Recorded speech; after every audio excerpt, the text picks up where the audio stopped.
itong warning sign na ito.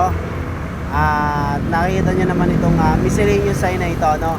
So sa pagdaan natin sa kalsada, pag nakakita tayo nitong may triangle, yan, nagpapakita yan ng warning sign.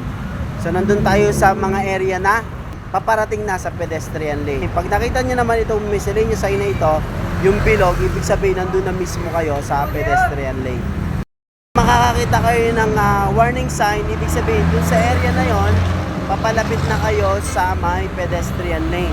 Pero be aware dahil mostly yung area na yan, nilalagyan niya ng mga pedestrian lane sa mga tawiran ng mga bata, school zone, church zone, yung mga pedestrian lane. Kaya kung halimbawa, nasa mga residential area at merong warning sign na may pedestrian lane, ahead of time, makita nyo pa lang yung sign, be aware na, mag-slow down na at maging aware na po sa mga tumatawid sa daan. At lalo na pag nasa pedestrian lane. At kung non-signalized pedestrian, may mga rules tayo na dapat na masundan dyan. Sunod, pag-usapan naman natin yung non-signalized pedestrian lane. Bye-bye, ingat!